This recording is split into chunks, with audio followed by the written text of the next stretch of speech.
O'rtoqlar, biz yana bir mijozimiz oldilariga kelyapmiz. Guvat mahsuloti ichgan ekanlar. Samarqandga keldik. Salima onamiz guvat mahsulotini iste'mol qilgan ekanlar. Hozir ularga yana mahsulot beramiz. Assalomu alaykum. Assalomu alaykum.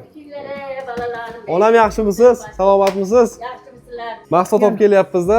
Yaxshi. Bu sizga sovg'a bizdan.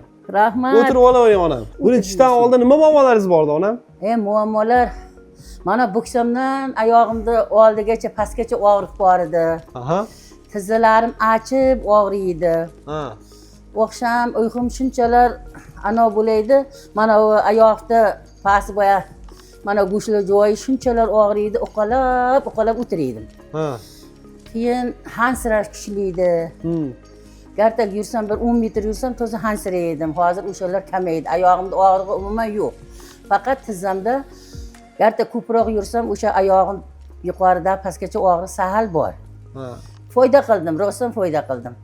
Necha kunda Maqtash bildingiz? uchun aytmayapman. Yurakdan aytyapman-da shu gapni, lekin necha kunda bildim, bir haftalar o'tgandan oyog'imda og'riq qo'la boshladi-da. Keyin hansirashim, keyin namoz o'qisam, o'ng tarafga oyog'imni qo'ysam qo'yolmaydim. Tortishib qolaydi-da. Hozir endi o'sha narsalar ham yo'q.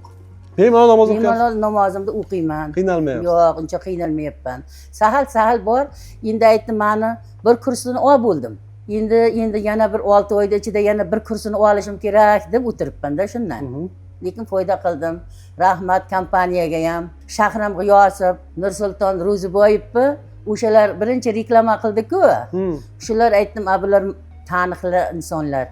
Bular o'zidan o'zi reklama qilmaydi, bir nimasi bordir deb oldim, yo'qlar foyda qildim. Mana shunaqa oyoqlarda, suyaklarda og'riqlari bor ota-onalarga biz mahsulotimizni nima deb tavsiya qilgan Men bo'lamiz? o'tirib hozir to'ylarga borsam, buni reklama qilyapman.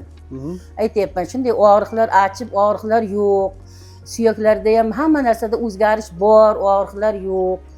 Xotiralarimda ham hatto shu ana qildim, ya ixlos qildimmi, ish qilib, lekin foyda ko'rdim-da jonim.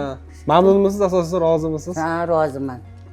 Rahmat, o'sha o'zi 2 martami anoga ham rahmat aytib ham anosidan jo'natdim Telegramdan. Bundan ham yaxshi boyaga mahsulotlar ishlab chiqaraversin, bizlarga o'xshagan kampirlar davolaveringlar. Rahmat.